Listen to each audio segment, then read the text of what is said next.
Continuing tomorrow, America's premier endurance race is on speed. It's a grueling test of grit, teamwork, and pure racing skill. Don't miss the Rolex Sports Car Series 24 Hours of Daytona.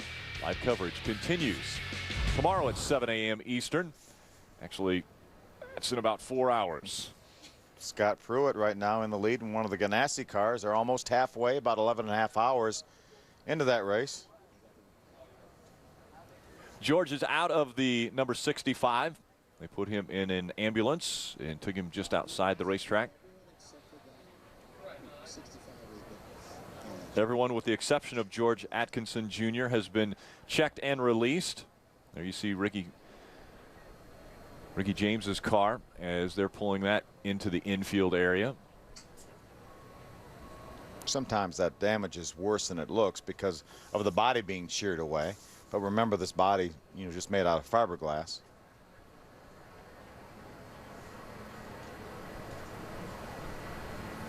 See the drive shaft turning inside. Jim Trado. Well, I'm with Justin Philpott, who was swept up in that accident as well. Justin, your car looks pretty banged up. Good to see you're okay, been cleared by the medical staff, but take us through what you saw as the field wadded up in front of you.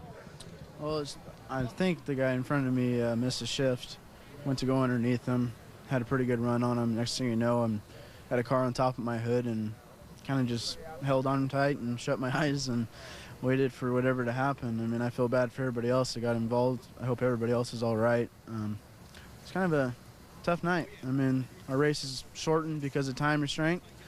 We, tried everything to get to the front. Didn't have too good of a qualifying run. Just everybody's wanting to win, to be on TV and for the glory, and stuff happens. I mean, that's part of racing. I mean, that's why we work on these cars 10, 12, 18 hours a day, But I don't know. We'll get it fixed, and we'll probably be back next year. You've had a lot of emotional highs recently, winning the Stockton 99 Track Championship, following your dad's footsteps, then making your debut after making it through the Open last night to race in the K&N Pro Series for the first time. How has your experience been this weekend up to the disappointing end now? It's been really good. A big learning curve. Learned a lot about this racetrack, a lot about the K&N cars. I matured as a driver. I've seen that a lot of it played over to the late model. It's kind of sucks to see it end like this, but I got to thank Tax Sprain. I mean, without them, none of this would be possible. My dad, my grandfather, who's sick in the motorhome, probably watching this right now. Everybody, my brother, my oldest brother bought me a set of tires. I have friends, family at home. Everybody's watching, and everybody puts in a good effort, and it's really no good to see it end like this. 3 generations of Philpotts working on this race team. They also work in the family auto repair business. So guess what? After everybody else's cars gets fixed, their race cars get worked on. And he also just took delivery of that K&N Pro Series car at the beginning of this month. So these team members have worked very, very hard to get here, and unfortunately have a lot of work to do to just get this car loaded on the hauler. Under a red flag condition, this is why. The chain reaction happening back in the middle of the field.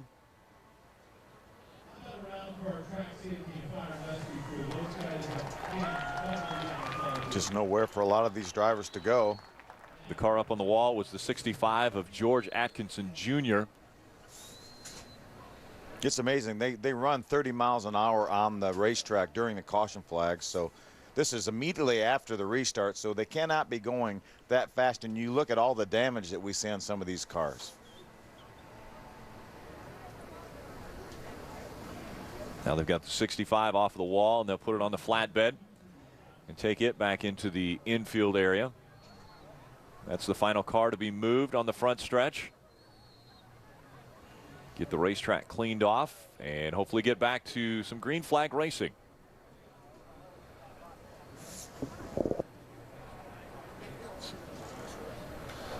Jim Trado.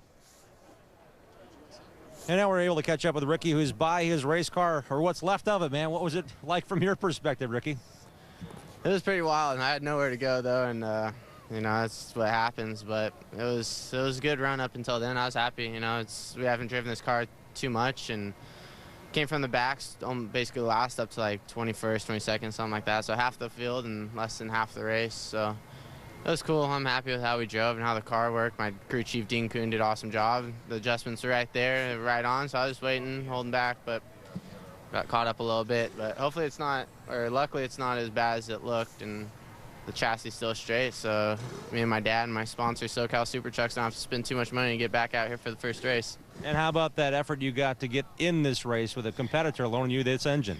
Yeah, it's been a rough past 48 hours, but I gotta thank Clay Rooster for lending me the engine, man. That was really kind, really cool, man, for giving me a chance to get back out here. And didn't have a chance to qualify, but everybody for helping me out, NASCAR, and I forget the guy's from NASCAR's name, but in Irwindale, everybody, thank you very much.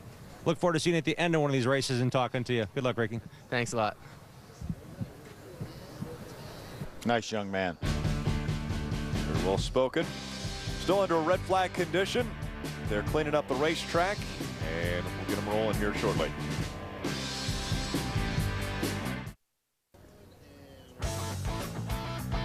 Welcome back. Cars still parked on the backstretch. We're still under a red flag condition. They continue to clean up the racetrack on the front stretch.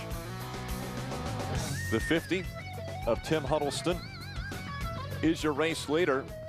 Mike Johnson has moved up to the second spot. Sean Woodside scored third. Nick Janitis is fourth. And it looks as though they're firing the engines and about to roll once again. We're over halfway in this race. We're 38 laps complete of the 75 scheduled distance.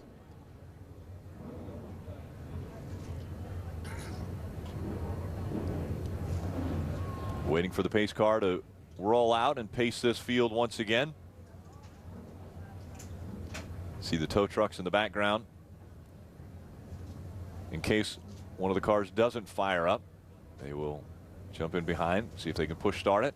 We saw that in the K&N Pro Series race as we see the Toyota Camry pull away, leading the field. And the field begins to roll once again. Again, out front of this field will be Tim Huddleston in the number 50. He was your pole winner. Started up front, had a great battle going with the 15 of Rod Johnson Jr. The most recent restart, Rod Johnson Jr. didn't get up to speed as quickly, and a chain reaction happened behind him, and that is what caused the red flag condition.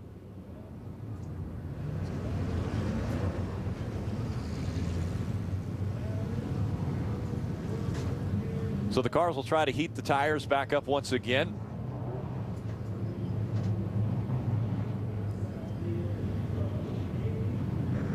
And we're going to have a restart that we revert to the previous lap. So I think Rod Johnson will be able to start on the front row once again.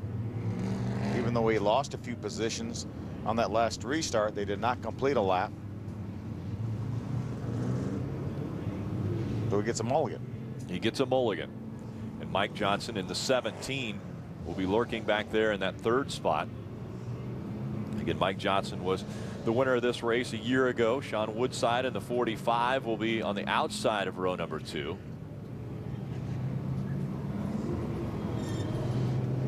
Nick Janitis talked about his successes at this racetrack. Won both the super late model division as well as the late model division in 2009. Won the California State Championship in the Whelen All-American Series and was third nationally. This is Mike Johnson we're taking a look at. Again, he was the winner of this race a year ago. Lights off on the pace car. They'll line up 2 by 2 once again. We've completed 40 laps of racing. Just 35 to go. When they get the green flag, it'll be 34 remaining.